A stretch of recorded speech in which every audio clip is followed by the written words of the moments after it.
السلام علیکم ورحمۃ اللہ وبرکاتہ۔ الحمد للہ نحمده ونستعینه ونستغفره ونعوذ باللہ من شرور انفسنا ومن سیئات اعمالنا، من يهده الله فلا مضل له ومن يضلل فلا هادي له، وأشهد أن لا إله إلا الله وحده لا شريك له، وأشهد أن محمدا عبده ورسوله۔ يا أيها الذين آمنوا اتقوا الله حق تقاته ولا تموتن إلا وأنتم مسلمون۔ يا أيها الناس اتقوا ربكم الذي خلقكم من نفس واحدة وخلق منها زوجها وبث منهما رجالا كثيرا ونساء، واتقوا الله الذي تساءلون به والأرحام إن الله كان عليكم رقيبا۔ يا أيها الذين آمنوا اتقوا الله وقولوا قولا سديدا يصلح لكم أعمالكم ويغفر لكم ذنوبكم، ومن يطع الله ورسوله فقد فاز فوزا عظيما۔ أما بعد فإن خير الحديث كتاب الله، وخير الهدي هدي محمد صلى الله عليه وسلم، وشر الأمور محدثاتها وكل محدثة بدعة وكل بدعة ضلالة وكل ضلالة في النار۔ أعوذ بالله من الشيطان الرجيم، بسم الله الرحمن الرحيم۔ وَلَقَدْ نَصَرَكُمُ اللَّهُ بِبَدْرٍ وَأَنْتُمْ أَذِلَّةٌ فَاتَّقُوا اللَّهَ لَعَلَّكُمْ تَشْكُرُونَ۔ محترم حاضرین، بزرگوں اور دوستوں، نوجوان ساتھیوں، مقامی جمعیت اہل حدیث مدن پورہ کی طرف سے طیب شاہ کی اس مسجد میں پچھلے کچھ عرصے سے سیرت النبی علی صاحبہا افضل الصلاۃ والسلام کے موضوع پر سلسلے وار گفتگو آپ سماعت فرما رہے ہیں،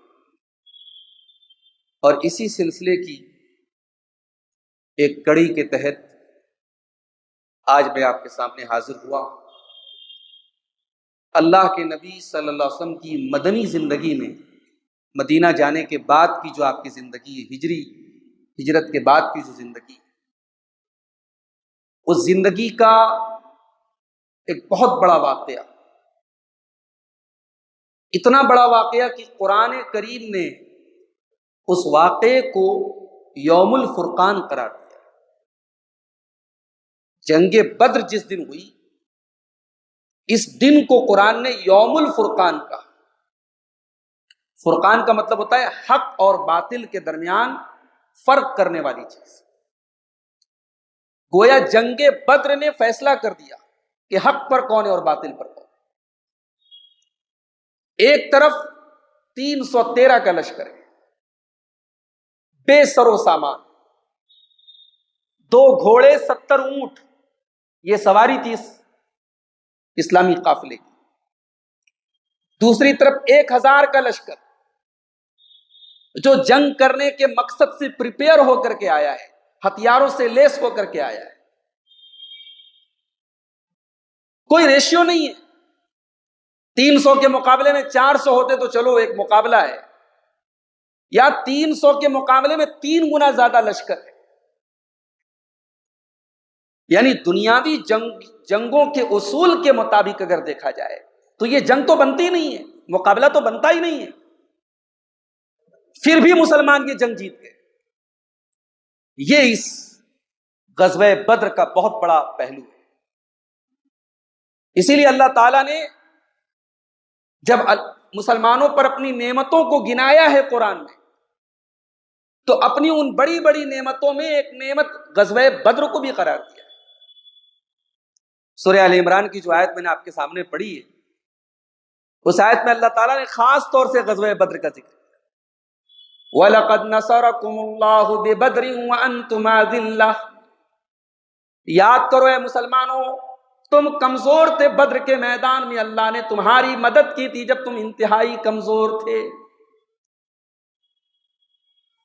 لڑائی کے قابل نہیں تھے، مقابلے کے قابل نہیں تھے، تم سے کہیں زیادہ تعداد میں سامنے والا لشکر تھا، پھر بھی اللہ نے تمہاری مدد کی تھی۔ اور سورہ انفال میں اللہ تعالیٰ نے اور تفصیل سے سورہ انفال کے 10ویں پارے کے شروع میں غزوہ بدر کا ذکر کیا۔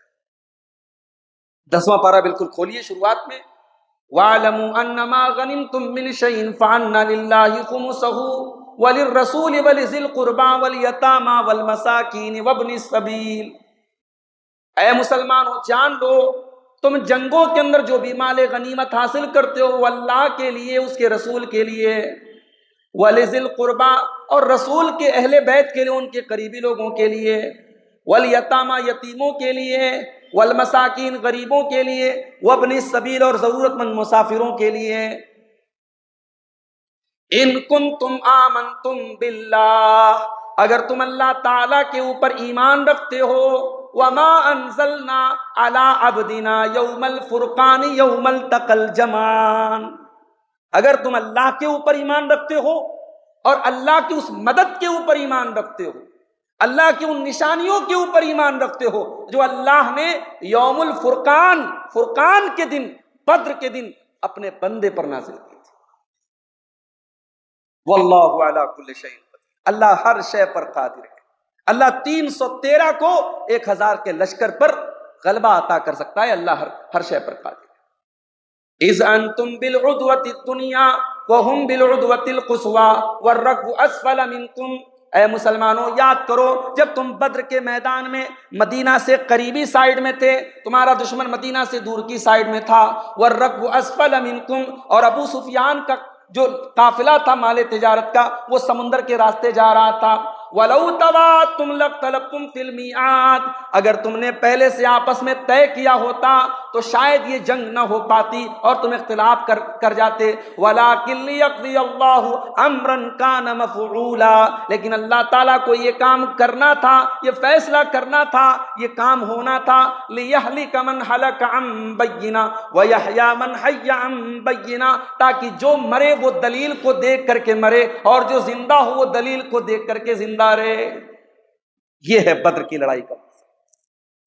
بدر کی لڑائی دلیل تھی ایمان کی، اللہ تعالیٰ کی توحید کی، اللہ کی حقانیت کی، مسلمانوں کے دین کی سچائی کی دلیل تھی۔ اب بدر کے بعد اگر کوئی اپنے کفر پر ڈٹا ہے، اس کا مطلب کہ وہ دلیل کو دیکھ کر کے دلیل کا انکار کرے۔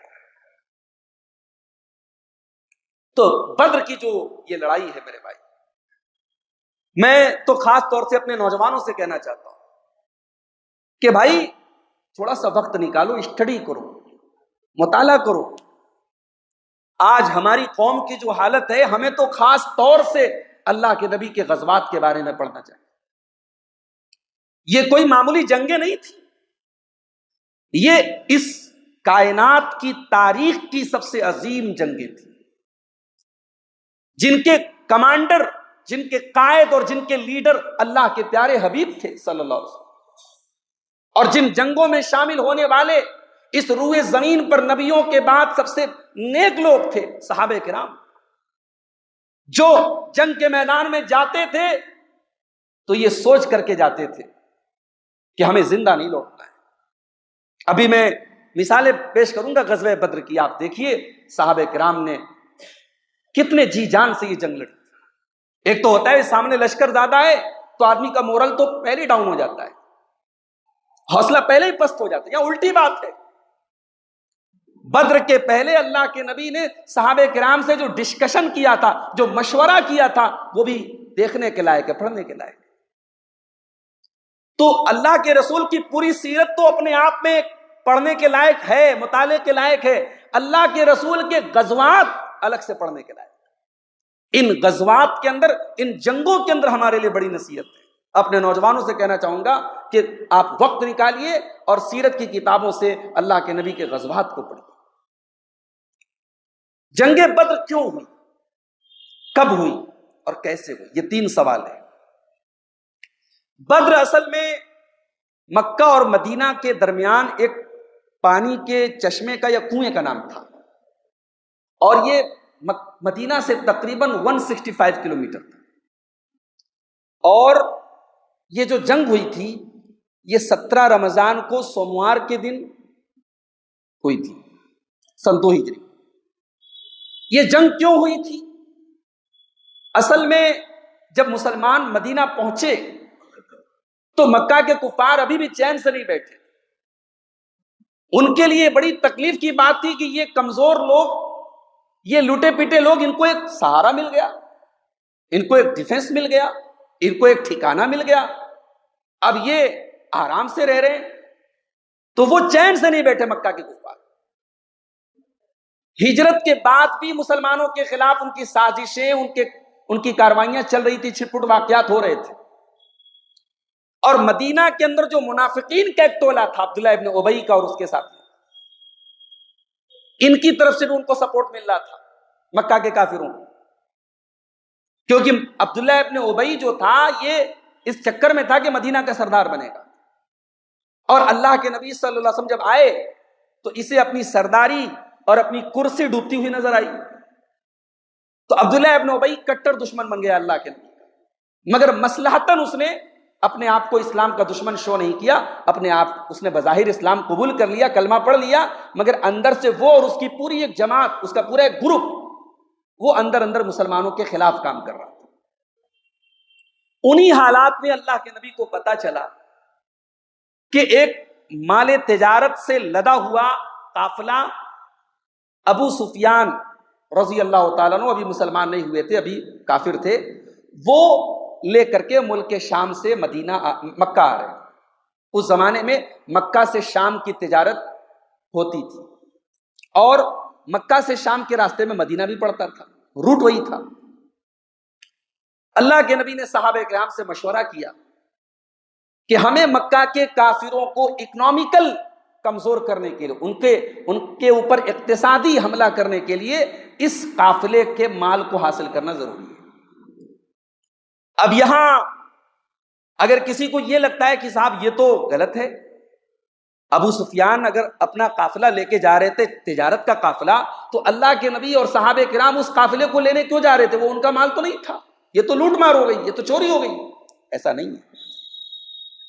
مکہ کے مہاجرین جو مدینہ پہنچے تھے، ان کا مال، ان کا گھر بار، ان کی پراپرٹی تمام کی تمام ناجائز طریقے سے مکہ کے کافروں نے اپنے قبضے میں کر دی تھی. تو اس ظلم کا بدلہ لینے کے لیے، ان کو اکنامیکلی کمزور کرنے کے لیے اس قافلے کو حاصل کرنا اور اس پر قبضہ کرنا یہ کوئی غلط نہیں تھا. اللہ کے نبی صلی اللہ علیہ وسلم نے کسی جنگ کے ارادے سے نہیں، اس قافلے کے مال کو حاصل کرنے کے لیے صحابہ کرام کو لیا اپنے، اور مدینہ سے آپ نکلے. آپ کے ساتھ 310 سے زیادہ لوگ تھے. 313 کی گنتی مشہور ہے، لیکن ایگزیکٹ گنتی 313 حدیثوں میں نہیں ملتی ہے. عربی میں بضع کا لفظ آتا ہے جو 3 سے 9 تک بولا جاتا ہے، تو 310 سے لے کر کے 320 کے اندر یہ لوگ تھے. اس میں 240 سے زیادہ تو انصار تھے، مدینہ کے انصار تھے، اور باقی مہاجرین تھے. 2 گھوڑے تھے اور 70 اونٹ تھے. اب آپ اندازہ لگائیے کہ آدمی 300 پلس ہیں اور سواری صرف 70 ہے، اور 150 کلومیٹر کا سفر بھی کرنا ہے. اب یہ سفر کیسے ہوا؟ اللہ، مکہ سے مدینہ سے اللہ کے نبی جب نکلے بدر کے لیے، تو آپ اور آپ کے صحابہ ان 70 اونٹوں کی سواری باری باری کر رہے تھے. ایک اونٹ پر کئی لوگ، 2 لوگ بیٹھے تو 2 لوگ پیدل چل رہے ہیں، پھر وہ لوگ تھک گئے تو جو پیدل چل رہے ہیں وہ سوار ہو گئے، یہاں تک کہ خود اللہ کے نبی صلی اللہ علیہ وسلم. بھئی کمانڈر ہو تو ایسا ہو، لیڈر ہو تو ایسا ہو. لیڈر وہ نہیں ہے کہ قوم پسینے میں رہے اور لیڈر اے سی میں بیٹھے. لیڈر وہ نہیں ہے. اللہ کے نبی خود بھی حضرت علی کے ساتھ اور حضرت ابو لبابہ ابن منذر کے ساتھ آپ باری باری اونٹ پر کچھ دور آپ پیدل چلتے, کچھ دور وہ لوگ, حالانکہ وہ لوگ تیار نہیں تھے. اللہ کے نبی ہم سواری پر بیٹھے اور آپ پیدل چلیں. تو اللہ کے نبی نے جواب دیا کہ ایسا تو نہیں تم مجھ سے زیادہ طاقتور ہو, بھئی تم میرے برابر ہو, ایسا نہیں کہ تمہارے اندر طاقت مجھ سے زیادہ ہے, میں کیوں اپنے اجر و ثواب سے محروم رہوں. تو ہم بھی باری باری چلیں گے. اللہ کے نبی بھی ان صحابہ کے ساتھ پیدل چل رہے تھے. اللہ. اب جب یہ بدر میں پہنچنے والے تھے تو راستے میں اب یہ پتا چلا, اچھا ادھر ابو سفیان کو پتا لگ گیا کہ مسلمان ہمارے اس قافلے کو حاصل کرنے کے لیے چل چکے ہیں مدینہ سے. ابو سفیان نے فوراً اپنے قاصد کو بھیجا مکہ کہ یہ میرا پورا مال سے بھرا ہوا قافلہ, یہ پورا مال تجارت خطرے میں ہے, مسلمانوں کا حملہ ہونے والا ہے, جلدی سے ہمیں مدد بھیجو. اب مکہ کے مشرکین کو ظاہر تاؤ آیا کہ یہ لوٹے پیٹے لوگ ہمارا قافلہ حاصل کرنے کے لیے نکل چکے ہیں. انہوں نے 1000 کی فوج, مکمل فوج تیار کی, اور اس فوج میں بڑے بڑے جو ان کے لیڈر تھے, امیہ ابن خلف, شیبہ, عتبہ, ولید ابن عتبہ, ابو جہل, یہ سب موجود تھے. اور 1000 کا پورا لشکر تیار ہو کر کے مکہ سے نکل گیا. اللہ کے نبی صلی اللہ علیہ وسلم جب تک بدر پہنچتے, ابو سفیان کا وہ تجارتی قافلہ ساحل سمندر, اچھا ساحل سمندر بدر سے کافی دور تھا, ساحل سمندر کے راستے وہ نکل چکا تھا, یعنی سیف وہ قافلہ بچ کر کے مسلمانوں کے ہاتھ سے نکل چکا تھا. ابو سفیان نے یہ رپورٹ بھی بھجوا دی مکہ کے کافروں کے پاس کہ میرا قافلہ نکل چکا ہے, مجھے خطرہ نہیں ہے مسلمانوں سے. اور مسلمان بدر پہنچ چکے تھے. اب جو کافروں کا لشکر آیا تھا ان میں آپس میں اختلاف ہونے لگا کہ بھی ہمیں کیا کرنا چاہیے, ہمارا قافلہ تو بچ گیا, ہمیں ریٹرن لوٹ جانا چاہیے, جنگ کرنی چاہیے. ان میں آپس میں اختلاف ہوا. لیکن ابو جہل جو اس امت کا فرعون کہا جاتا ہے, اسلام کی دشمنی میں بڑا ٹاپ کا نام ہے ابو جہل کا نام. اسی لیے علامہ اقبال کہتے ہیں ابو جہل اور ابو لہب یہ 2 ٹاپ کے نام ہیں. علامہ اقبال کہتے ہیں نا کہ ستیزہ کار رہا ہے ازل سے تا امروز, چراغ مصطفی سے شرار بو لہبی. اللہ کے نبی کے چراغ سے ابو لہب کے شرارے کا جو یہ ٹکراؤ ہے, یہ جو کشمکش ہے, یہ ازل سے چلی آ رہی ہے.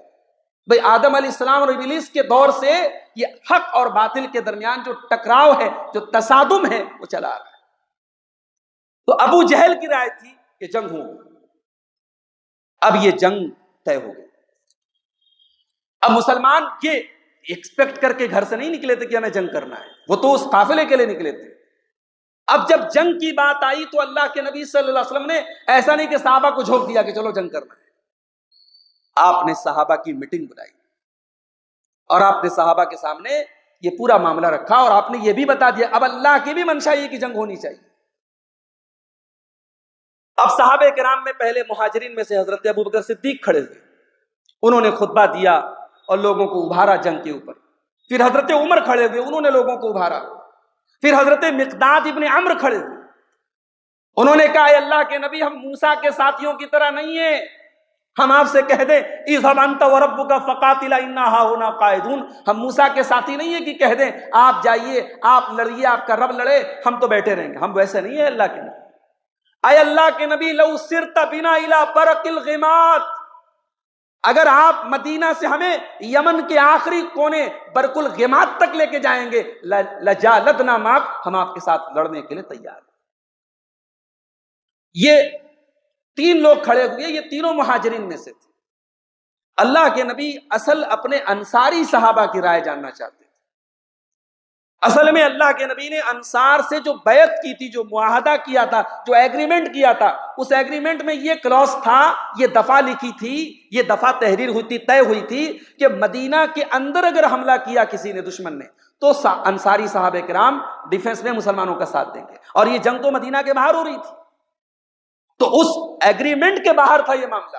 تو اللہ کے نبی جاننا چاہ رہے تھے اپنے انصاری صحابہ کی, اور اس لشکر میں ان کی تعداد زیادہ تھی, 240 پلس تھے انصاری صحابہ. تو جب انصاری صحابہ یہ سمجھ گئے کہ اللہ کے نبی ہماری رائے جاننا چاہتے ہیں, تو انصار میں سے ایک صحابی حضرت سعد بن معاذ رضی اللہ تعالیٰ عنہ کھڑے, اور انہوں نے کھڑے ہو کر کے جو تقریر کی, اللہ اکبر, ہائے ہائے ہائے, وہ تقریر سننے کے لائق ہے, پڑھنے کے لائق. کہا اے اللہ کے نبی آمنا بک وصدقنا بک ہم آپ کے اوپر ایمان لائے، ہم آپ کی تصدیق کرتے ہیں، آپ کو اللہ کا سچا رسول مانتے ہیں۔ اے اللہ کے نبی، جب ہم نے آپ سے ایگریمنٹ کر لیا، ہم نے آپ سے وعدہ کر لیا کہ ہر حال میں آپ کی مدد کریں گے، مدینہ کے اندر بھی آپ کی مدد کریں گے، مدینہ کے باہر بھی اگر جنگ کے حالات آ گئے، اے اللہ کے نبی ہم پیچھے رہنے والوں میں سے نہیں ہیں۔ لو استعرضت بنا فی ھذا البحر، اے اللہ کے نبی اگر آپ ہمیں سمندر کے اندر لے کر کے چلیں اور سمندر میں آپ داخل ہو جائیں کہ سمندر کے اندر کوئی فوج ہمیں اس سے لڑنا ہے، لخذنا معک، تو ہم آپ کے ساتھ سمندر کے اندر بھی داخل ہونے کے لیے تیار ہیں۔ وما تخلف منا رجل واحد، اے اللہ کے نبی ایک بھی انصار میں سے کوئی ایک آدمی بھی پیچھے نہیں رہے گا۔ انا لصبر فی الحرب لصدق فی اللقاء، اے اللہ کے نبی ہم جنگ کے میدان میں ڈٹے رہنے والے اور دشمن سے مقابلے کے ٹائم ثابت قدم رہنے والے لوگوں میں سے ہیں۔ اے اللہ کے نبی اگر یہ جنگ ہوئی، لعل اللہ یریک منا ما تقر به عینک، ہو سکتا ہے کہ اللہ تعالیٰ وہ منظر آپ کو دکھا دے، آپ کی آنکھیں ٹھنڈی ہو جائیں، آپ کے دل کو قرار مل جائے۔ اے اللہ کے نبی ہم مدد کا وعدہ کرتے ہیں، آپ اللہ کا نام لے کر کے نکلیے۔ یہ جب اسپیچ دی حضرت سعد بن معاذ، اللہ کے نبی کا چہرہ کھل اٹھا اور آپ مطمئن ہو گئے کہ ہاں اب یہ میرے صحابہ میرے ساتھ ہیں۔ جب آپ بدر پہنچے تو حضرت حباب ابن منذر ایک صحابی تھے، انہوں نے یہ رائے دی کہ اللہ کے نبی پہلا کام یہ کیجئے کہ کنواں کو آپ اپنے قبضے میں کر لیجیے، جو وہاں بدر کا کنواں ہے، اور وہ ہمارے پیچھے ہو، دشمن اس سے دور رہے۔ اچھا، حضرت حباب ابن منذر نے جب یہ رائے دی تو رائے دینے کے پہلے انہوں نے ایک بات کہی، وہ بڑی غور کرنے کی بات ہے۔ انہوں نے کہا اے اللہ کے نبی یہ جو آپ نے پڑاؤ ڈالا ہے یہ اللہ کی طرف سے فکس ہے یہ جگہ، یا جنگ کی تدبیر کے اور جنگی اسٹریٹجی کے حساب سے ہم اس کو چینج بھی کر سکتے ہیں؟ اللہ کے رسول نے کہا نہیں، چینج بھی کر سکتے ہیں، کوئی فکس نہیں ہے اللہ کی طرف سے۔ تو حضرت حباب بن منذر نے کہا کہ کنواں ہمارے پیچھے رہے گا۔ اب اس کے بعد لوکیشن تیار ہو گئی جنگ کی۔ مسلمان جو تھے یہ پورب سائڈ میں تھے اور دشمن پچھم سائڈ میں تھا۔ صبح جب جنگ شروع ہوئی تو دشمنوں کے سامنے سورج تھا، یہ بھی اس اسٹریٹجی کا ایک حصہ تھا کہ سامنے سورج رہے گا تو دشمن کو لڑنے میں ہم سے دقت آئے گی۔ اس حساب سے یہ لوکیشن پوری تیار ہو گئی۔ لڑائی کے پہلے اللہ کے نبی صلی اللہ علیہ وسلم سارے صحابہ کی ذمہ داریوں کو آپ نے سونپ دیا کہ کون فوج میں کہاں رہے گا، کس کی جگہ کہاں ہے، سب کی پوزیشن آپ نے طے کر دی پہلے سے۔ اور وہ رات آپ نے اللہ کی بارگاہ میں رو کر کے اور گڑ گڑا کر کے اور دعاؤں میں گزاری ہے۔ جنگ کے پہلے صحابہ کرام نے ایک مشورہ دیا کہ اللہ کے نبی آپ کے ڈیفنس کے لیے ہم چاہتے ہیں کہ جو ہمارا لشکر ہوگا، لشکر کے پیچھے ایک اونچا سا چھپر ہم بنائیں اور اس چھپر کے اندر آپ رہ کر کے آپ ہمیں کنٹرول کریں گے، اور آپ کے اس چھپر کے آس پاس بھی صحابہ کرام کی ٹیم رہے گی جو آپ کو سیکیورٹی دے گی۔ اس میں ایک نقطہ اور ایک سبق بھی ہے کہ جو کمانڈر ہو فوج کا، جو پوری فوج کو کنٹرول کر رہا ہو، اس کو ایکسٹرا سیکیورٹی ملنی چاہیے، اس کو جو ہے پلس سیکیورٹی ملنی چاہیے تاکہ مخالف جو ہے دشمن وہ آسانی سے اس پر حملہ نہ کر سکے۔ اللہ کے نبی کی سیکیورٹی کے لیے الگ سے وہ ایک ٹینٹ بنایا گیا، ایک خیمہ بنایا گیا اور اس میں اللہ کے نبی کو رکھا گیا۔ جنگ شروع ہونے کے پہلے فجر کی نماز پڑھائی اللہ کے نبی نے اور صحابہ کرام کو جنگ کے اوپر ابھارا، اور جنگ کے اوپر ابھارنے کے بعد آپ نے اللہ کی بارگاہ میں رونا شروع کیا، اور وہ جو دعا کے الفاظ ہیں میرے بھائی، وہ الفاظ پڑھو تو رونگٹے کھڑے ہو جاتے ہیں۔ اللہم انجز لی ما وعدتنی، اے اللہ جو وعدہ تو نے مجھ سے کیا اس وعدے کو پورا فرما۔ اللہم ان تہلک ھذہ العصابۃ لا تعبد فی الارض، اے اللہ اگر یہ مٹھی پر جماعت آج ہلاک ہو گئی، یہ 313 تیرے ماننے والے تیرے کلمہ کو اگر آج ہلاک ہو گئے، اے اللہ پھر روئے زمین پر تیری عبادت کرنے والا کوئی نہ ہوگا۔ یہ دعا کے الفاظ، وہ 313 اللہ کے نبی کے لیے کتنے قیمتی تھے میرے بھائی، کہ آپ یہ جملہ استعمال کر رہے ہیں کہ اللہ اگر یہ ختم ہو گئے تو پھر تیری عبادت کرنے والا کوئی نہیں۔ یہی میری پونجی ہے، یہی میرا کیپٹل ہے۔ اسی لیے صحابہ کرام میں جو مقام اصحاب بدر کا ہے وہ کسی کا نہیں۔ ایک مرتبہ حضرت جبریل آئے، یہ بخاری کی روایت ہے، حضرت جبریل نے اللہ کے نبی سے پوچھا کہ ما تعدون اہل بدر فیکم، اے اللہ کے نبی جو بدر میں جو صحابہ شامل ہوئے ان کا مقام کیا سمجھتے ہیں آپ؟ کہا من افضل المسلمین، اللہ کے رسول نے کہا من افضل المسلمین، ہم بدر میں شامل ہونے والے لوگوں کو سب سے بہتر مسلمان سمجھتے ہیں۔ تو حضرت جبریل نے کہا کہ بدر میں شامل ہونے والے فرشتوں کو بھی ہم سب سے بہترین فرشتہ سمجھتے ہیں۔ اللہ، اس جنگ میں جو فرشتے آئے تھے ان فرشتوں کا مقام بھی دوسرے صحابہ سے ممتاز تھا۔ یہ بدر کی لڑائی تھی۔ اچھا، جنگ جب شروع ہوتی تھی اس زمانے میں ایک طریقہ تھا کہ پہلے انڈیویجول جنگ شروع ہوتی تھی۔ تو کفار قریش نے 3 لوگوں کو بھیجا، ایک عتبہ، ایک اس کا بھائی شیبہ اور ایک عتبہ کا بیٹا ولید۔ یہ 3 بڑے بڑے سردار تھے قریش کے، کفار کے۔ یہ تینوں آئے اور کہا کہ بھائی بھیجو ہمارے مقابلے میں۔ اللہ کے نبی صلی اللہ علیہ وسلم نے انصار میں سے 3 صحابہ کو بھیجا۔ تو اب ان لوگوں نے کہا بھائی یہ انصار کے لوگ ہمارے جوڑ کے نہیں ہیں، ہمارے بھائیوں کو بھیجو، ہمارے خاندان کے لوگوں کو بھیجو۔ قریش کے لوگ کہاں مر گئے، ہمارے خاندان کے لوگ کہاں چلے گئے، ہمارے مقابلے میں ہمارے لوگوں کو بھیجو، انصاریوں سے ہم نہیں لڑیں گے، یہ مدینہ کے لوگ ہیں، یہ ہمارے لیول کے نہیں، ہمارے مقابلے۔ اچھا یہ دیکھو نسبی غرور بہت تھا ان کے، وہ قریش کے لوگ اپنے برابر کسی کو سمجھتے نہیں، کہا یہ ہمارے مقابلے کا نہیں۔ اللہ کے نبی کہ چلو تمہاری یہ خواہش بھی پوری کر دیتے۔ آپ نے حضرت حمزہ کو بھیجا، حضرت علی کو بھیجا اور اپنے چچا زاد بھائی حضرت عبیدہ ابن حارث کو بھیجا۔ اب یہ عتبہ کے مقابلے میں حضرت حمزہ تھے اور شیبہ کے مقابلے میں حضرت علی تھے اور ولید کے مقابلے میں حضرت عبیدہ ابن حارث تھے۔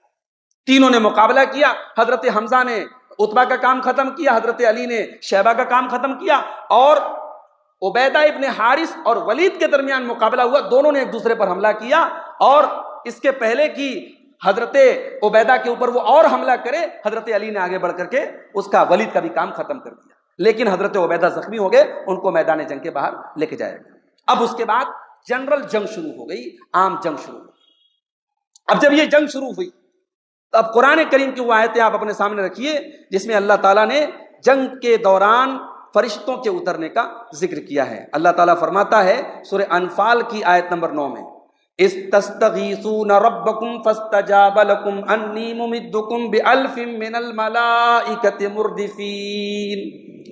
اے مسلمانوں یاد کرو جب تم اللہ تعالیٰ سے دعائیں کر رہے تھے، اللہ نے تمہاری مدد کرنے کے لیے فرشتوں کو بھیجا۔ 1000 فرشتے، تم 313 کی تعداد میں تھے، تمہاری مدد کرنے کے لیے آسمان سے 1000 فرشتوں کو اللہ تعالیٰ نے بھیجا۔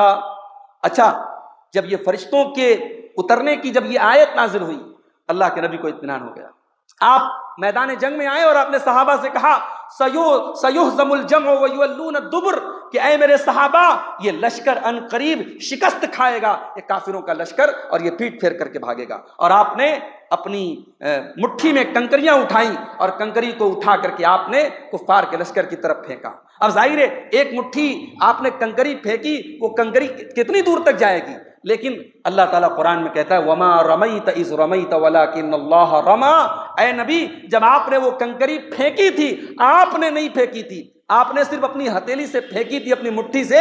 اس کنکری کو ہر کافر کی آنکھوں تک اور اس کے چہرے تک پہنچا کر کے ذلیل کرنے کا کام اللہ نے کیا۔ اے نبی وہ کنکری آپ نے نہیں، اللہ نے پھینکی تھی۔ اس کے بعد جب یہ جنگ شروع ہوئی اور فرشتوں کا جب لشکر اترا تو اللہ قرآن میں کہتا ہے وَمَا جَعَلَهُ اللَّهُ إِلَّا بُشْرَىٰ وَلِتَطْمَئِنَّ بِهِ قُلُوبُكُمْ۔ اے مسلمانوں ہم نے فرشتوں کو اس لیے بھیجا تاکہ تم خوش ہو جاؤ اور تمہارے دلوں کو اطمینان مل جائے۔ بھئی یہ بھی اللہ تعالیٰ کا ایک نظام ہے۔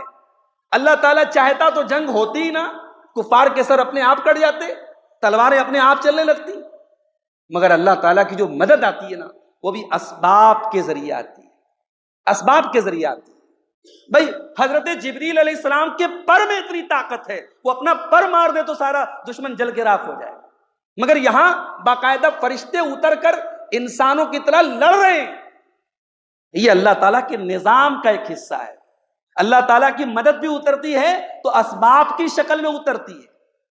اور جنگ بدر سے ایک سبق ہمیں یہ بھی ملتا ہے، اللہ کی مدد ضرور آئے گی مگر ہاتھ پر ہاتھ دھر کے بیٹھنے سے نہیں آئے گی۔ یہ جنگ ہوئی، صحابہ کرام گئے، 14 صحابہ کرام شہید بھی ہوئے، مقابلہ ہوا، جان و مال کی قربانی پیش کی گئی، اور اس کے بعد اللہ کی طرف سے فرشتے آئے۔ یہ نہیں، اللہ نے یہ نہیں کہا مسلمانوں تم سائڈ ہو جاؤ، ہمارے فرشتے آ رہے ہیں لڑیں گے، نہیں، یہ نہیں، یہ اللہ کا نظام نہیں، اللہ کا قانون یہ نہیں۔ تو فرشتے اتر کر کے مسلمانوں کی مدد کرتے ہیں۔ آگے اللہ نے فرمایا اذ یوحی ربک الی الملائکۃ انی معکم فثبتوا الذین آمنوا سألقی فی قلوب الذین کفروا الرعب فاضربوا فوق الاعناق واضربوا منهم کل بنان۔ فرشتوں کو اللہ نے حکم دیا، مارو ان کافروں کی، ان کی گردنیں مارو، ان کے جوڑوں پر حملہ کرو، اور مسلمانوں کے دلوں میں اطمینان پیدا کرو، اور ان کفار کے دلوں میں روب و دبدبہ ڈال دو، دشمن کا ڈر ڈال دو۔ یہ بھی بہت بڑی بات۔ غزوہ بدر کے پہلے جو رات تھی اس رات بارش ہوئی تھی، اور وہ جو بارش ہوئی اللہ نے کہا امانتن، وہ بارش تمہارے دلوں کو اطمینان دینے کے لیے، تمہارے دلوں کو سکون دینے کے لیے اتری تھی، اور دشمن کے لیے وہ کمزوری کا سبب بن کر کے اتری تھی۔ تو اصل چیز جو ہوتی ہے نا وہ انسان کا حوصلہ ہوتا ہے۔ تعداد، دشمن کی تعداد چاہے ہم سے زیادہ ہو، اگر ہمارا حوصلہ مضبوط ہے تو ہم جنگ جیت سکتے ہیں، اور دشمن کی تعداد ہم سے کم ہو اور ہمارا حوصلہ پہلے پست ہو تو ہم جیتی جنگ ہار سکتے ہیں۔ بدر کی لڑائی میں یہ چیز بھی ہمیں دیکھنے کو ملتی ہے کہ اللہ فرشتوں سے کہہ رہا ہے کہ ہمارے ایمان والے بندوں کے دلوں میں اطمینان پیدا کرو اور کافروں کے دل میں رعب و دبدبہ ڈالو۔ اچھا، اس جنگ میں شیطان بھی شامل تھا، اسی سورہ انفال میں آگے اللہ نے کہا کہ شیطان بھی شامل تھا، اور شیطان کافروں سے کہہ رہا تھا میں تمہارے ساتھ ہوں، اور جب دیکھا کہ جنگ کا پانسا پلٹ رہا ہے تو بھاگا، ایڑیوں کے بل بھاگا، پیچھے پلٹ کے بھاگا اور کہا کہ میں تم سے بری ہوں، برات کا اظہار کرتا ہوں۔ تو شیطان کی دوستی نہ آخرت میں کام آئے گی نہ دنیا میں کام آئے گی۔ دنیا میں بھی شیطان ذلیل ہی کرتا ہے، شیطان کا ساتھ دینے والا اور شیطان کے راستے پہ چلنے والا دنیا میں بھی ذلیل ہوتا ہے۔ جنگ بدر میں شیطان نے سپورٹ کا ساتھ دیا، وعدہ کیا تھا، مدد کا وعدہ کیا تھا، لیکن چھوڑ کر کے کافروں کو بھاگ گیا۔ اس جنگ کا نتیجہ کیا نکلا؟ 70 مشرکین مارے گئے اور 14 صحابہ کرام شہید، اور ان 70 مشرکین میں قریش کے بڑے بڑے سردار تھے، جیسا کہ میں نے کہا ابو جہل۔ اچھا، ابو جہل کو کس نے مارا تھا؟ 2 بچوں کا نام آتا ہے، معاذ اور معوذ، 2 بچوں۔ ہمارے یہاں آج کل بچوں کے نام رکھنے کا بھی بڑا مسئلہ ہے۔ کل ایک رشتہ دار کے یہاں میں گیا تو چھوٹی بچی آئی، میں نے پوچھا اس کا نام کیا؟ بولے عنائزہ نام۔ بھئی ہم لوگ 10 سال جامعہ سلفیہ میں پڑھے، ہم لوگ جو عربی زبان پڑھے اس میں عنائزہ کوئی لفظ ہی نہیں بنتا ہے۔ میں نے پوچھا یہ نام کہاں سے آپ نے رکھا؟ بولے انٹرنیٹ سے رکھا ہے۔ صحابہ کرام کے نام ہیں، صحابیات کے نام ہیں، بچوں کے نام اگر آپ صحابہ اور صحابیات کے نام پہ رکھیں تو ہو سکتا ہے نام کا اثر پڑتا ہے انسان کی سیرت پر، ضروری تو نہیں ہے لیکن پڑتا ہے اثر۔ تو یہ بہترین نام ہے، معاذ اور معوذ۔ یہ 2 بیچارے بچے تھے، 12-13 سال کے بچے تھے۔ حالانکہ اللہ کے نبی نے منع کیا تھا، بچوں کو جنگ میں جانے سے آپ نے منع کیا تھا، مگر یہ ضد کر کے شامل ہوئے تھے، اور یہ طاق میں تھے ابو جہل کے، کیونکہ ان کو کسی نے بتایا تھا کہ یہ اللہ کے نبی کو گالیاں دیتا تھا، برا بھلا کہتا تھا، اور ان دونوں نے حملہ کیا، اور ابو جہل جو بڑا متکبر اور بڑا گھمنڈی اور اس امت کا فرعون تھا، اسے اللہ تعالیٰ نے ان 2 بچوں کے ذریعے اس کو جو ہے جنگ کے میدان میں، جنگ بدر کے میدان میں گرایا اور اس کا کام ختم کیا حضرت عبد الرحمن ابن عوف رضی اللہ تعالیٰ۔ اسی طریقے سے امیہ ابن خلف، جس نے حضرت بلال کو تپتی ریتوں پہ لٹا کے ان پر ظلم و ستم کیا تھا، بلال نے اپنے ہاتھوں سے امیہ ابن خلف کو مارا تھا، اور بلال کے کلیجے کو آج ٹھنڈک ملی تھی۔ تو بدر کی لڑائی میں ان مظلوم صحابہ کرام کے آج آنسو ایک طریقے سے بدر کی لڑائی میں پوچھے تھے، ان کے دلوں کو سکون پہنچایا تھا بدر کی لڑائی نے۔ ان 70 صنادید قریش کے بڑے بڑے سردار آج واصل جہنم ہوئے تھے اور سب ختم ہوئے تھے، اور 14 صحابہ کرام شہید ہوئے تھے جن کی جنازے کی نماز آپ نے پڑھائی اور وہیں ان کو دفن کیا۔ آج بھی آپ جب بدر جائیں گے تو وہاں شہدائے بدر کی قبریں آپ کو نظر آ جائیں گی۔ اور یہ جو 70 کفار مرے تھے ان کو اللہ کے نبی نے کنویں کے اندر ڈلوا دیا، اور 3 دن تک آپ بدر میں ٹھہرے رہے، اور جب آپ وہاں سے جانے لگے تو اس کنویں کے پاس آپ گئے اور آپ نے نام لے لے کر کے کہا کہ اے فلاں اے فلاں اے فلاں، ہم نے تو اللہ نے ہم سے جو وعدہ کیا تھا ہم نے تو دیکھ لیا، اللہ کا وعدہ سچا تھا، تم سے اللہ نے جو وعدہ کیا تم بھی دیکھ لو گے، جو عذاب کفر کی وجہ سے اور اللہ اور اس کے رسول کی نافرمانیوں کی وجہ سے جس عذاب کا وعدہ ہے وہ عذاب بھی تم دیکھ لو گے. ہم نے تو اللہ کی مدد دیکھ لی.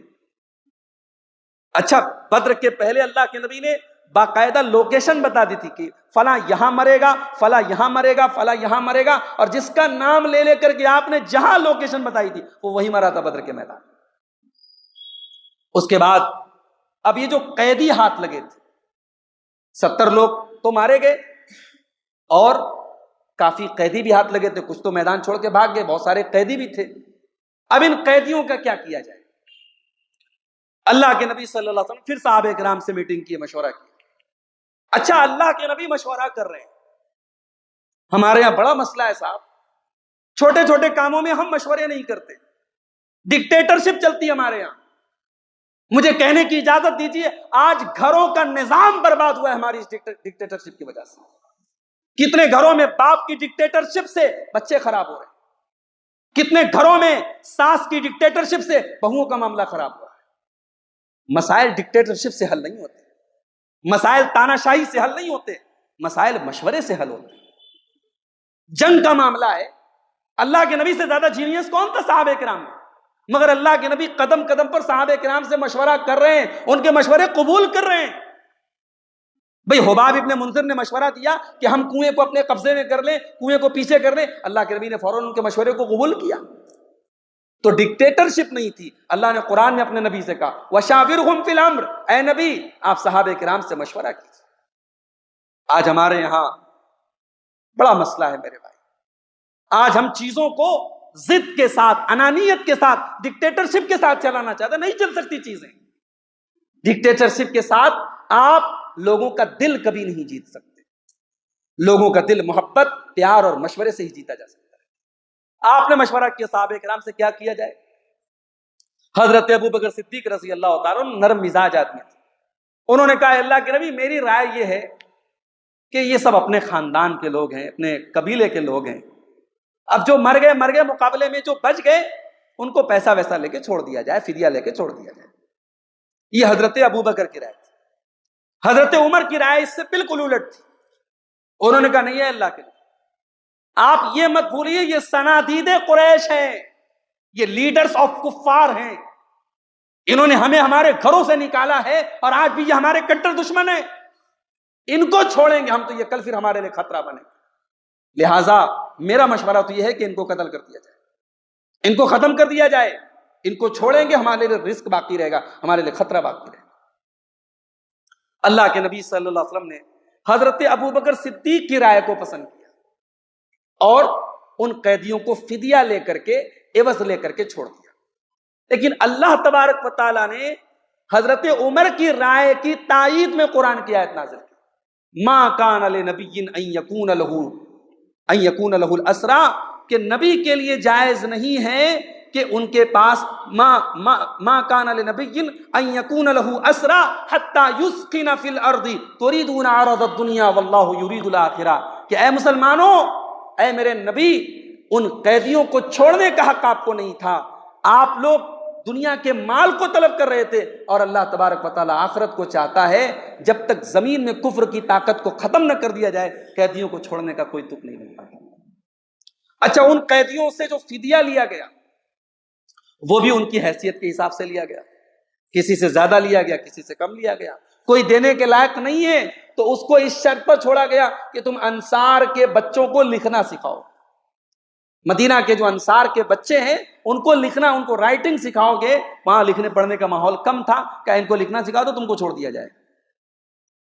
حضرت عباس اللہ کے نبی کے چچا تھے. بعض انصاری صحابہ کرام نے کہا کہ آپ کے چچا ہیں، ان کو بغیر پیسہ لیے چھوڑ دیا جائے. اللہ کے نبی کا نہیں، یہ ناانصافی ہم نہیں کر سکتے. عدل ہوگا، جو سب سے فدیہ لیا جائے گا ان سے بھی لیا جائے. تو اس طریقے سے قیدیوں کا معاملہ ہوتا ہے. اچھا اس کے بعد مال غنیمت کا مسئلہ آیا. جو دشمن سے مال حاصل ہوا تھا اس مال کا کیا کیا جائے. اب صحابہ کرام کے 3 گروپ تھے. کچھ وہ لوگ تھے جو جنگ کے بعد مال غنیمت کو اکٹھا کر رہے تھے، کچھ وہ لوگ تھے جو اللہ کے نبی کے ڈیفینس میں کھڑے تھے، اور کچھ وہ لوگ تھے جو دشمن کا پیچھا کر رہے تھے. اور ہر گروپ کا دعویٰ تھا کہ مال غنیمت ہمارا ہے. اللہ کے نبی کا دفاع کرنے والے کہہ رہے تھے صاحب ہم تو قافلے کے جو کمانڈر ہیں، جو لیڈر ہیں، ان کا دفاع کر رہے تھے، اس مال پر تو ہمارا حق ہے. اور جو دشمن کا پیچھا کرنے گئے تھے انہوں نے کہا ہم تو دشمن کو کھدیڑنے گئے تھے، ہمارا حق ہے. اور جو مال غنیمت کو جن لوگوں نے اکٹھا کیا انہوں نے کہا ہمارا حق ہے. تو یہ جب آپس میں اختلاف ہونے لگا تو اللہ تعالیٰ نے سورہ انفال کی پہلی آیت نازل کی، یسألونک عن الانفال، اے نبی لوگ آپ سے سوال کرتے ہیں مال غنیمت کے بارے میں. قل الانفال للہ والرسول، آپ کہہ دیجئے کہ وہ مال غنیمت اللہ کے اور اس کے رسول کے حکم کے حساب سے بٹے گا. فاتقوا اللہ، تو تم اللہ سے ڈرتے رہو. واصلحوا ذات بینکم، اور آپس میں صلح صفائی کے ساتھ رہا کرو. واطیعوا اللہ ورسولہ، اور اللہ اور اس کے رسول کی اطاعت کرتے رہو. ان کنتم مؤمنین، اگر تم اللہ کے اوپر ایمان رکھتے ہو. اللہ کے نبی نے وہ سارا مال غنیمت، اس میں 1/5 کو چھوڑ کر کے جو بیت المال میں چلا گیا، باقی جو 4 حصے تھے وہ آپ نے تمام صحابہ جو جنگ بدر میں شامل تھے ان کے درمیان اکول برابر آپ نے تقسیم کر دیا. اس میں 9 صحابہ کرام ایسے تھے جو بدر کی لڑائی میں شامل نہیں ہوئے تھے، مگر اللہ کے نبی نے ان کو کسی خاص ذمہ داری کوئی سونپی تھی، اس لیے وہ شامل نہیں ہوئے تھے. تو اللہ کے نبی نے ان کا بھی حصہ اس مال غنیمت میں لگایا، اور انہی میں سے حضرت عثمان غنی رضی اللہ تعالیٰ عنہ بھی تھے جو اس جنگ میں شامل نہیں ہوئے تھے، اور اس کے باوجود اللہ کے نبی نے ان کا حصہ اس میں لگایا تھا. غزوہ بدر سے کیا نصیحتیں ہمیں ملتی ہیں؟ آئیے اس جنگ سے حاصل ہونے والی کچھ نصیحتوں کو اپنے سامنے ہم رکھتے ہیں. سب سے پہلی نصیحت بدر کی لڑائی میں ہم کو یہ حاصل ہوئی کہ ایک مسلمان کے لیے اس کے دین اور ایمان اور عقیدے سے بڑھ کے کچھ بھی نہیں. مدینہ کے انصار نے اللہ کے نبی سے ایگریمنٹ کیا تھا کہ ہم مدینہ کے اندر آپ کی مدد کریں گے، مگر یہاں جب موقع پڑا انہوں نے کھل کر کے کہا کہ اللہ کے نبی ہم آپ کے لیے سمندر میں بھی چلنے کو تیار ہیں. اپنی جان کی بازی لگا دی. اور کتنے، اس میں ایک انصاری صحابی تھے حضرت ربیع ابن حارث، انہوں نے تو ان کے جسم پر جب وہ شہید ہوئے تو 70 سے زیادہ زخم تھے. وہ یہ کہہ کر کے میدان جنگ میں داخل ہوئے کہ اب ہمیں زندہ نہیں رہنا ہے. تو انصاری صحابہ کرام نے خاص طور سے بدر کے میدان میں یہ دکھایا کہ وہ اپنے نبی سے کتنی محبت کرتے ہیں اور اپنے دین اور عقیدے کے لیے وہ کچھ بھی کر سکتے ہیں. بدر کی لڑائی سے ایک سبق ہمیں یہ بھی ملتا ہے کہ یہ جو اصحاب بدر تھے ان کی فضیلت ہمیں معلوم ہوتی ہے. اللہ کے نبی فرماتے ہیں لعل اللہ اطلع علی اہل بدر فقال اعملوا ما شئتم فقد غفرت لكم. اللہ تعالیٰ نے اہل بدر کی طرف جھانکا اور فرمایا کہ اے اہل بدر میں نے تم کو معاف کر دیا، تم جو چاہے کرو. یہ اصحاب بدر کی فضیلت تھی. اسی طریقے سے بدر کی لڑائی میں ہمیں ایک سبق یہ بھی ملا کہ اسباب کو اختیار کرنا یہ بھی توکل کا ایک حصہ ہے. اللہ کے نبی نے اللہ کی ذات پر بھروسہ کیا، رات بھر دعا کرتے رہے، مگر آپ نے پوری اسٹریٹجی تیار کی، پوری پوزیشن فوج کی تیار کی، آپ صحابہ کرام کو لے کر کے گئے، آپ نے جنگ لڑی. تو اسباب کو اختیار کرنا یہ بھی اللہ کے اوپر توکل کا ایک حصہ ہے. اللہ کے نبی صلی اللہ علیہ وسلم نے بدر کی لڑائی میں 2 صحابی آپ کے پاس آئے. کہا کہ اللہ کے نبی ہمیں دشمنوں نے اریسٹ کر لیا تھا اور ہم نے جان بچانے کے لیے یہ وعدہ کیا کہ ہم مسلمانوں کا ساتھ نہیں دیں گے، صرف جان بچانے کے لیے، لیکن ہم جان رہے ہیں کہ سچویشن بہت نازک ہے اور مسلمانوں کو ہماری مدد کی ضرورت ہے، تو اے اللہ کے نبی ہم اس لڑائی میں شامل ہونا چاہتے ہیں. آپ نے کہا نہیں، ہم نے وعدہ کر لیا، اب وعدہ کی وعدہ خلافی نہیں کر سکتے. جنگ کے میدان میں 313 کی معمولی تعداد آپ کے پاس ہے اور ایک ایک صحابی قیمتی ہے آپ کے لیے، پھر بھی آپ نے وعدہ خلافی نہیں. یہ جو دنیا والوں نے ایک اصول بنایا ہے، everything is fair in love and war, پیار اور جنگ میں سب جائز ہے، یہ دنیا کا مہا گھٹیا اصول ہے، مہا بکواس اصول ہے. اسلام اس اصول کے بالکل خلاف ہے. نہ پیار میں سب جائز ہے، نہ جنگ میں سب جائز. جنگ کے میدان میں اللہ کے نبی نے وعدہ خلافی کرنے کو جائز قرار نہیں دیا. اور اسی طریقے سے بدر کی لڑائی میں نے جیسا کہ بتایا کہ جب صحابہ کرام کے ساتھ اللہ کے نبی نکلے تو ایک اونٹ کے اوپر کئی لوگ باری باری سفر کرتے تھے، اور خود اللہ کے نبی نے بھی ایسا کیا. اور آپ نے حضرت علی سے اور حضرت ابو لبابہ سے کہا ما انتما باقوا منی، تم مجھ سے زیادہ طاقتور نہیں ہو، ولا انا باغنى عن الاجر منکما، اور ایسا نہیں کہ تم کو ثواب کی ضرورت ہے، مجھے ثواب کی ضرورت نہیں، مجھے بھی ثواب کی ضرورت ہے. تو قائد ایسا ہونا چاہیے، لیڈر ایسا ہونا چاہیے جو اپنی عوام کے ساتھ، اپنی پبلک کے ساتھ سکھ میں بھی کھڑا رہے اور دکھ میں بھی کھڑا رہے. مشورے کی اہمیت معلوم ہوئی غزوہ بدر سے. یہ مشورہ لینا چاہیے اور اچھا مشورہ ہو تو قبول کر لینا چاہیے۔ اللہ کے نبی نے ضرورت پڑی تو اپنی بیویوں کا مشورہ لیا ہے۔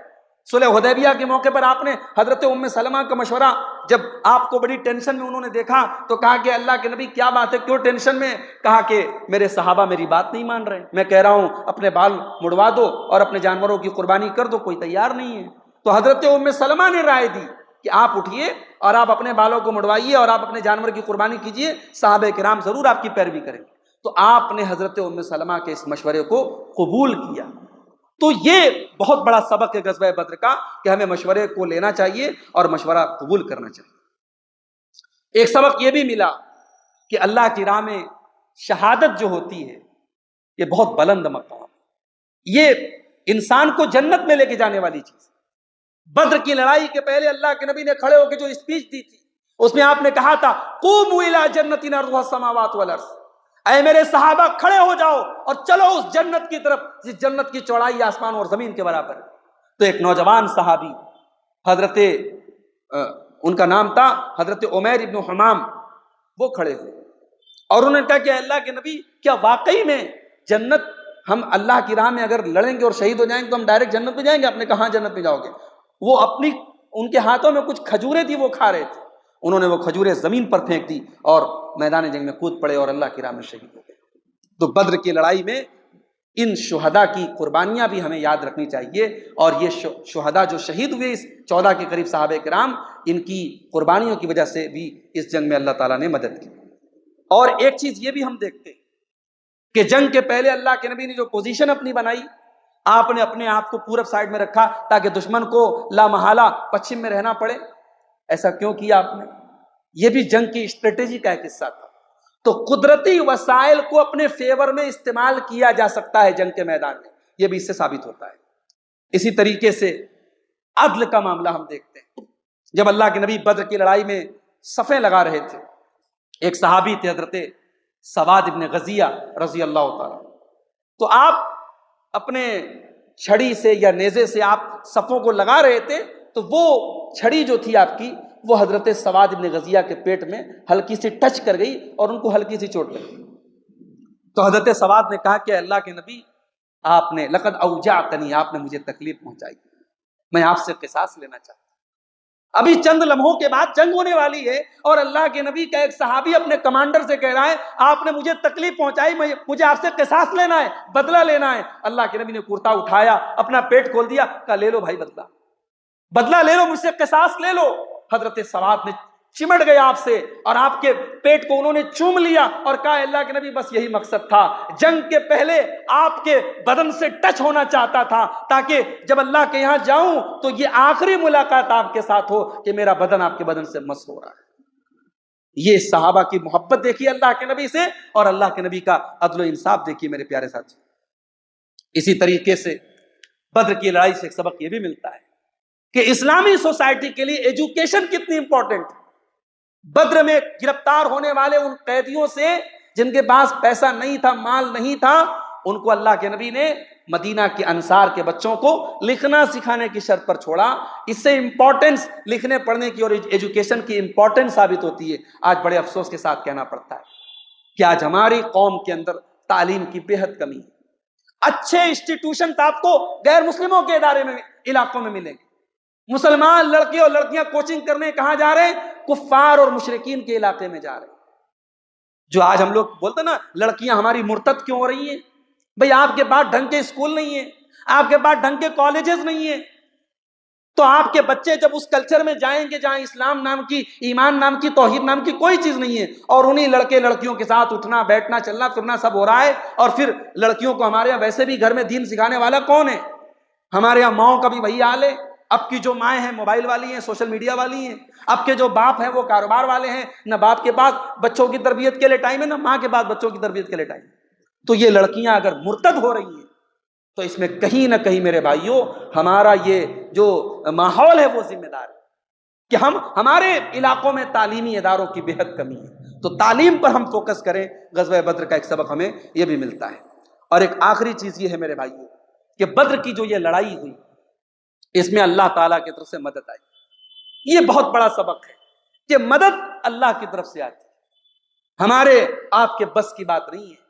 انسان کو کبھی اپنے قوت بازو پر نہیں اکڑنا چاہیے، کسی طاقتور کو اپنی طاقت پر نہیں اکڑنا چاہیے، کسی ظالم کو اپنے ظلم کرتے وقت اپنی طاقت پر نہیں اکڑنا چاہیے۔ اللہ کا قانون رہا ہے، اللہ جب اپنی مدد اتارتا ہے تو حضرت موسیٰ کی ایک معمولی سی لاٹھی اژدہا بن جاتی ہے۔ لاٹھی دنیا میں ہزاروں لاکھوں لاٹھیاں ہیں، مگر وہی لاٹھی جب اللہ حکم دیتا ہے کہ اے موسیٰ پانی پر مارو تو پانی میں راستہ بن جاتا ہے۔ تو کم من فئۃ قلیلۃ غلبت فئۃ کثیرۃ باذن اللہ، جب اللہ کی مدد آتی ہے تو چھوٹے چھوٹے لشکر بڑے بڑے لشکروں پر غالب آ جاتے ہیں۔ اسی لیے اللہ تعالیٰ نے جب جنگ بدر کا ذکر کیا فرمایا کہ ومن نصر الا من عند اللہ، ومن نصر الا من عند اللہ، کہ مدد تو حقیقت میں اللہ کی طرف سے آتی ہے۔ ان اللہ عزیز حکیم، اللہ تعالیٰ بہت طاقتور ہے، حکمت والا ہے۔ تو یہ جنگ بدر کے چند واقعات تھے اور اس سے متعلق چند نصیحتیں آپ کے سامنے رکھی گئیں۔ میں امید کرتا ہوں کہ ہم اس جنگ سے جو نصیحتیں ہمیں ملتی ہیں ہم ان پر انشاءاللہ عمل کریں گے اور ہم اللہ کے رسول کی سیرت کو اپنانے کی کوشش کریں گے۔ اور اپنے بھائیوں سے پھر ایک بار کہتا ہوں کہ اللہ کے نبی کی سیرت کو اپنے مطالعے میں رکھیں۔ اللہ کے نبی صلی اللہ علیہ وسلم کی زندگی پر کوئی ایک کتاب بھی آپ لے لیں جو آسان ہو، جو عام فہم ہو، آپ وہ کتاب اپنے مطالعے میں رکھیں اور ضرور زندگی میں ایک بار کم سے کم اللہ کے رسول کی پوری سیرت کو آپ پڑھیں۔ اور یہ بڑا اچھا موقع ہے جو آپ کو اس دروس کے اس سلسلے کے ذریعے آپ کو نصیب ہو رہا ہے کہ علماء کرام کے بیانات کے ذریعے سلسلے وار آپ کو اللہ کے نبی کی پوری زندگی آپ کے سامنے مختصر ہی صحیح پیش کی جائے گی۔ دعا کیجیے رب العالمین ہمیں اللہ کے نبی سے سچی محبت کرنے کی توفیق عطا فرمائے۔ رب العالمین اس دعوتی کوشش کو جو جمعیت اہل حدیث کی طرف سے منعقد ہوئی ہے، اللہ اس کوشش کو قبول فرمائے۔ جن علماء کے اب تک بیانات ہوئے ہیں یا آگے ہوں گے، اللہ تعالی ہم سب کو ان بیانات کو سننے کی اور ان پر عمل کرنے کی توفیق عطا فرمائے، آمین۔ اقول قولی ھذا واستغفر اللہ لی ولکم ولسائر المسلمین، والسلام علیکم ورحمۃ اللہ وبرکاتہ۔